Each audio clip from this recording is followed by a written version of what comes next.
When it comes to seven-seater family SUVs, some brands have been dominating that market in South Africa for quite some time now, and Ford is one of them, but with a car that is named after one of the most infamous and massive mountain peaks in the world. Can the new generation Ford Everest get any better? Well, the short answer to that is yes.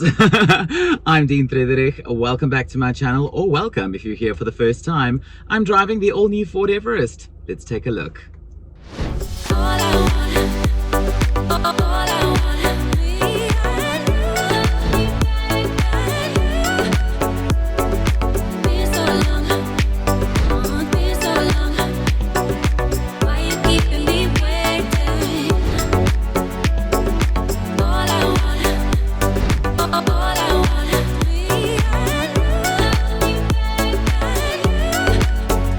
In terms of what the all-new Ford Everest looks like, I feel like this is a car we've all been expecting to arrive in South Africa for quite some time, because it was all the rage on social media for months. So many people could not stop talking about it. Everybody just wanted to know, when is the new Everest coming? When is the new Everest coming? Well, it's here now, and I've got to say, we used to own a previous generation Everest in my family in 2019. So I would like to think that I speak from a rather informed point in terms of how different the new generation Everest is from the previous one. What's better, what's worse? And immediately the outside look is better. I mean, there's no other way to describe it. This looks badass. I mean, especially this black on black look of this model that I've been driving over the last few days. This looks really, really good. And I think that I saw this in a previous video, and I have to agree that the Everest, I don't see it as fortunate competition anymore.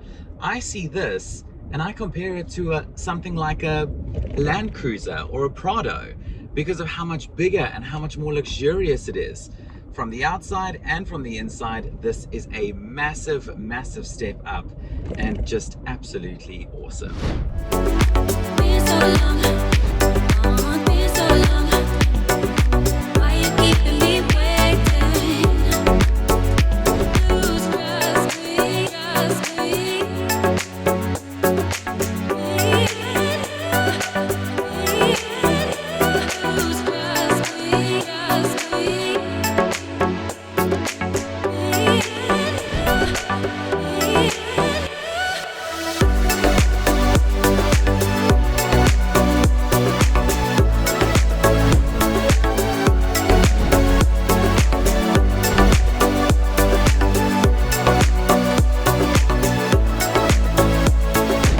As I was mentioning earlier, the exterior is a massive upgrade from the previous generation. Not that there was anything wrong with the previous generation, that was pretty cool already, but this is just so much better.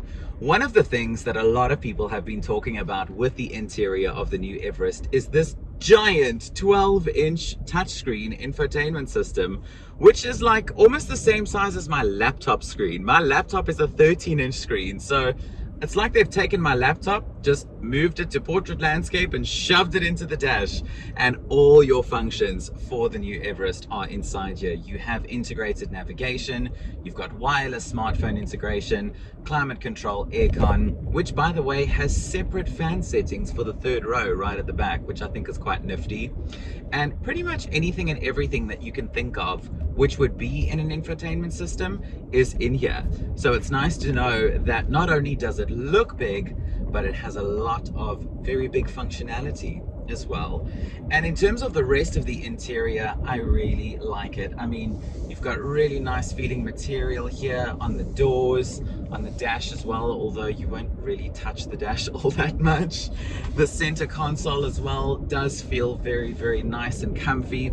Some areas are still a bit scratchy plastic, like this here, for example, here in the center console. That is a little bit scratchy still as well, but it's not the end of the world. I mean, at the end of the day, while the Everest is quite schmancy now, it does have, you know, adventure roots. So some of those finishes are still going to be in that little bit of a plasticky vibe. But in terms of the interior layout and general fit and finish, I honestly have absolutely no complaints.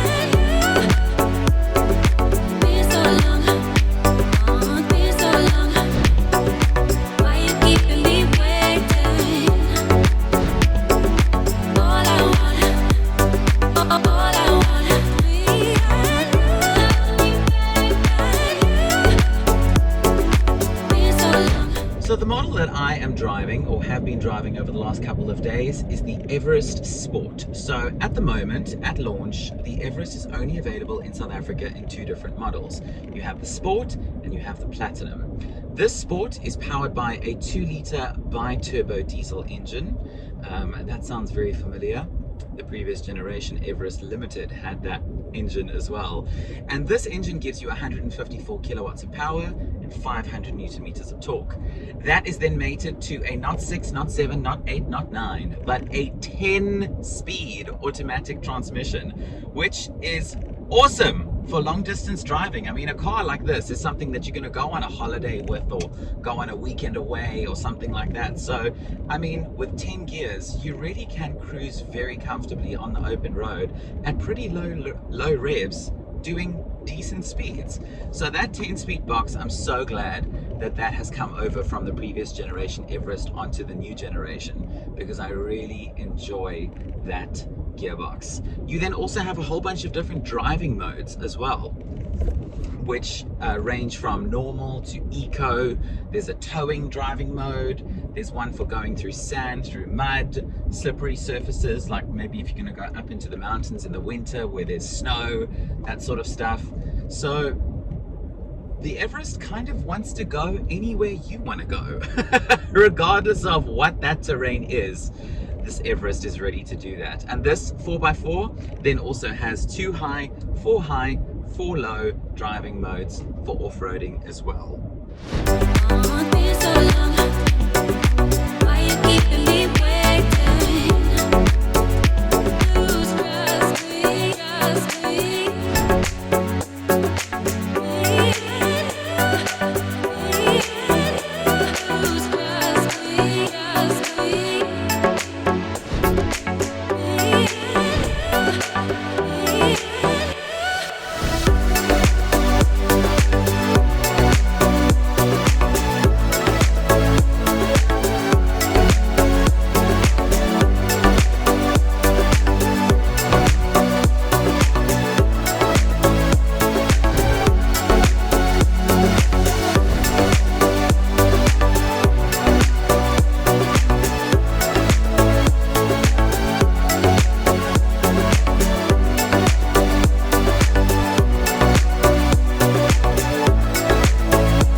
Is the 2-litre bi-turbo, as I mentioned, and it is not, in my opinion, as economical as I would have liked it to be, full disclosure.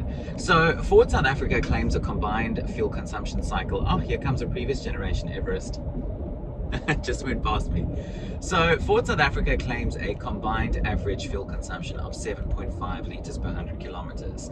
Now, I have been driving over a range of driving conditions, shall we say, between urban, highways, and everything in between.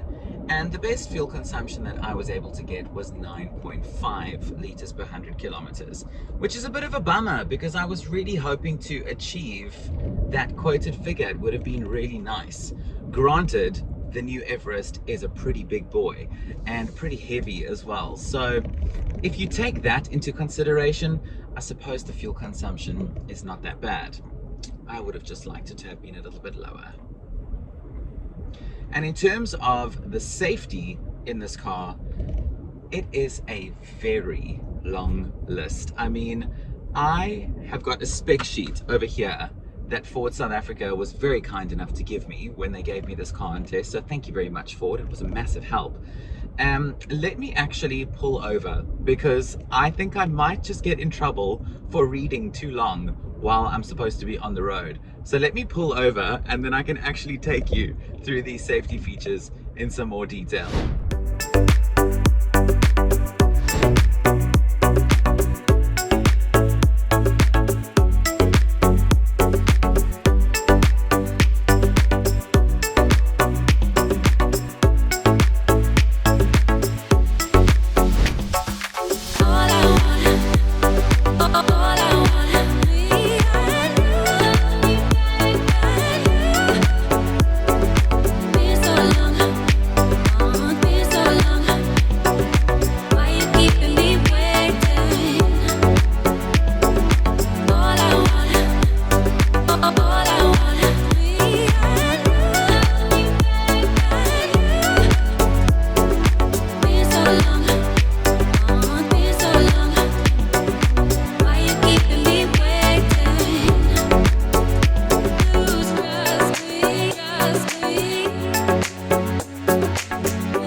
So I've actually pulled over now so that I can take you through these safety features in more detail because there is so many of them.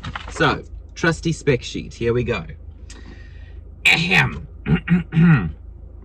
6 airbags, dual front, side and curtain, ESP with traction control, ABS with electronic brake force distribution, LED headlamps, auto high beam control, LED daytime running lights, that's always good for added safety on the open road, pre-collision assist, dynamic brake support, forward collision warning, automated emergency braking, lane keeping system, including lane keeping alert, lane keeping aid, road edge detection, and driver warning, BLIS, whatever that means, blind spot, something with that, cross traffic alert and trailer coverage, hill descent control, child-proof door locks, ISOFIX child seat anchorage points, and thatch cam alarm. That is a very, very long list of safety features, and I wanted to make a point of telling you every single one of those, because people that buy cars like this are often people with families, you know, they've got kids and that kind of thing. So you want to know that you and your family are well taken care of, and not only traveling in style, but also super safely. And with the new Everest, you definitely are going to be doing that. Let's go back out on the road.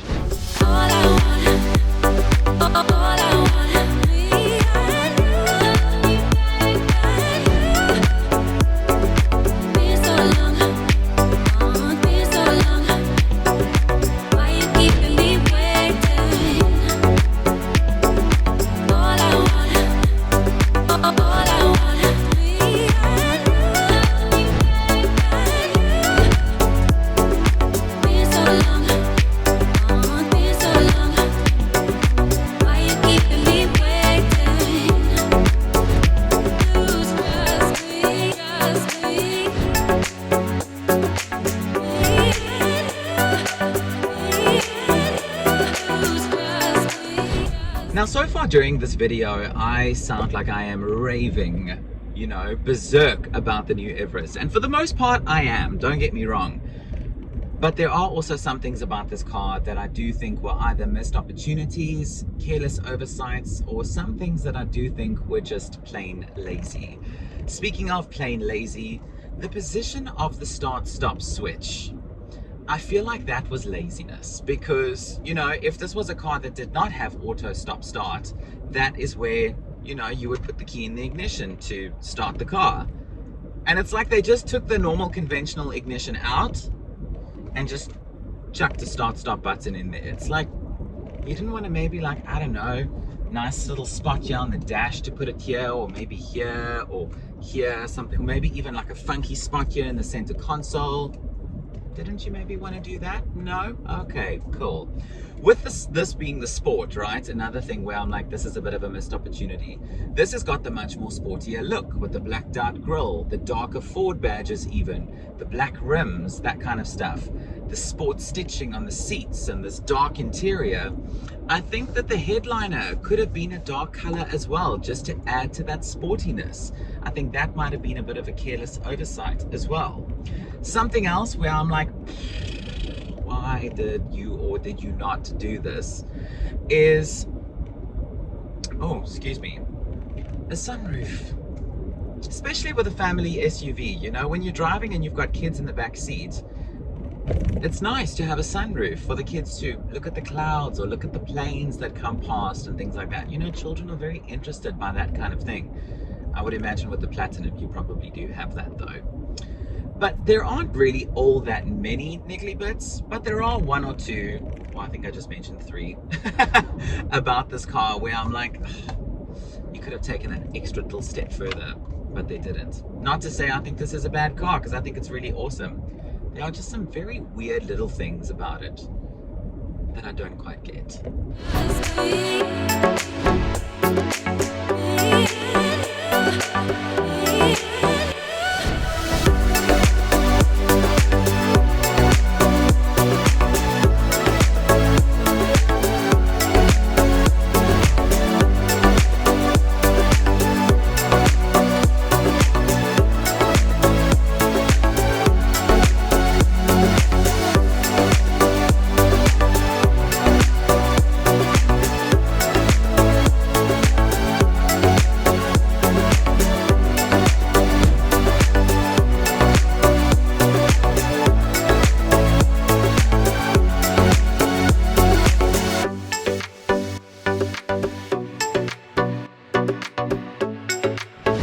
Now at launch, the Ford Everest is only available in South Africa in Sport and Platinum. No XLS, no XLT or any of that kind of thing, which, you know, Ford did with the previous generation Everest. And whether or not they're going to be doing that with this one as well, maybe introducing some lower specs in the future, I think remains to be seen. But in terms of whether you want to have the Sport or whether you want to have the Platinum, I think it all comes down to how blingy you want to go, because the Platinum is a lot more blingy than this one. It's all chromed out on the outside and got the big chrome wheels, whereas this one's got the 20-inch black wheels. I think that depends if you want to go for the more sporty look or the blingy look. And that V6 diesel does sound pretty attractive. I'm not gonna lie, it does sound pretty nice because it's a lot more powerful as well. It's got, I think, like 30 or 40 more kilowatts and a bit more torque. It's got like 600 newtons or something, if I'm not mistaken. So, and then I think it's also got the completely digital cluster, whereas this one has the 8-inch LCD cluster. But I like this one. If I was shopping for a new Everest, or if I was shopping for a 7-seater family SUV, I would look at the Sport because I like the sporty look of this one. But I do also think that it is quite ironic that the Sport has got the less powerful engine. I think there's something so funny about that, because when you think Sport, you think more power. No, the Sport's got the less powerful engine. I think that's quite funny. But I honestly think that the Sport is the one to have between the two, because you still have majority of all the safety features, majority of all the creature comforts, and this one does still look really, really good as well.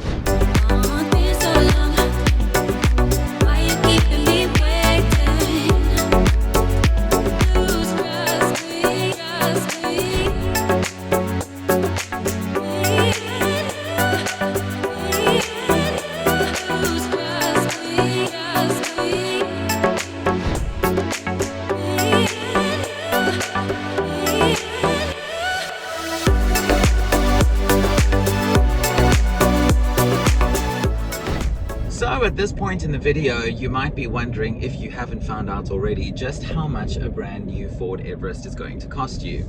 So at the time of filming this video, this one, the Everest Sport, is currently available for just over 965,000 South African rand. But bearing in mind, Ford is one of the very few manufacturers that have uncoupled their service plans from their vehicle prices. That was, of course, all because of the Right to Repair Act that was put into legislation, can I say? Power? Anyway, that took effect in South Africa a couple of months ago. So that does exclude a service plan. If you want a service plan or a full maintenance plan or whatnot with your vehicle, you do then need to pay extra for that. But 965,000 Rand gives you pretty much everything that I have shown you in this video. The only two options on this car is to get smaller wheels, 18-inch wheels, as opposed to these 20s, or a service plan. Otherwise, that 965,000 Rand gives you everything. And whether or not I think that is good value for money, I do.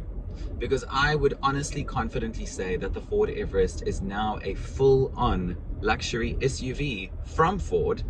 And the fact that this comes in at under $1 million for a full luxury SUV from a very well-established brand that has been in South Africa for many years, like Ford, I think that's very good value for money.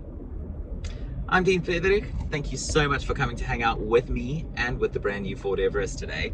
I hope that I've answered any questions you might have about the new Everest.